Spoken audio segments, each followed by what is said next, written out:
Karate Seenu எடுக்கிறாங்க. அவரும் கூட ஹூன்னு கத்தல. இது பசுமை உலகம். பேக்ரவுண்ட்ல என்னதுக்கு அந்த ஹூ சத்தம்? சரி, இந்த சீனை காட்டுறதுக்கு முன்னாடி இந்த ட்ரெய்லர்ல எஸ்.ஜே. சூர்யா என்ன சொல்லுவாரு? அந்த ஸ்டூபிட் பிளேஸ்ல இருந்து வரீங்களா நீங்க? ஓ, அந்த மேட் பிளேஸ். மேட்னா என்ன? பைத்தியக்காரர். எப்படி அறிமுகத்தை கொடுக்குறாங்கன்னு பாருங்க. ஏன் அப்படி கொடுக்குறாங்க? திமுக வேற எப்படிப்பா கொடுக்கும்? திமுக வேற எப்படி கொடுக்கும்? இல்லை, அவங்க இவங்களை ப்ரொமோட் பண்ணணும்னு என்னங்க அவசியம்? அதுதாங்க எனக்கும் புரியல. ஒரு எலி தேங்காய் சொல்லி வச்சு நமக்கு சாப்பாடு கொடுக்குறாங்கன்னு நினைச்சிட்டு வந்துச்சுன்னா அது எவ்வளோ ஒரு முட்டாள்தனமோ. அதுக்கப்புறம் நான் வேறும் சொல்ல. இவரை வந்து இப்போ அடுத்து வந்து என்னவா காட்டுறாங்கன்னு பார்த்தீங்கன்னா, ஒரு சிறைச்சாலை நடத்துறாரு. ரியாலிட்டியில் என்ன பண்றாரு? ஒரு கட்சி நடத்துறாரு. அந்த படத்தில் அவர் என்ன நடத்துறாருன்னு பார்த்தீங்கன்னா, தன்னார்வலர் சிறைச்சாலை. தன்னார்வலர் சிறைச்சாலை. அது என்னங்க தன்னார்வலர் சிறைச்சாலை? அவங்களே உள்ள வந்து பூட்டிக்கணும். இதுக்கு மேல இவங்க நாம் தமிழர் கட்சியை ட்ரோல் பண்ணுமா? தன்னார்வலர் சிறைச்சாலை. அதுல இருக்கவன் எல்லாம் பைத்தியக்காரன். இதுக்கு தலைமை யாரு? சீமான். கூப்பிட்டு வச்சு சம்பளம் கொடுத்து காரி துப்பியிருக்கானுங்க. டேங்க் பண்ணியிருக்காங்க.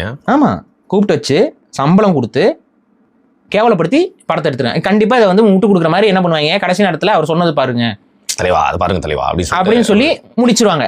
அதாவது ஒரு ஆனா சப்கான்சியஸ்னு ஒன்று இருக்கு. சப்கான்சியஸ்னு ஒன்று இருக்கு. கான்சியஸாக வந்து இவர் ரொம்ப நல்லவருப்பா அப்படிங்கிறது ஒன்று, கோமாளியாவே காட்டிக்கிட்டு கடைசியில் இவர் நல்லருப்பான்ங்கிறது ஒன்று.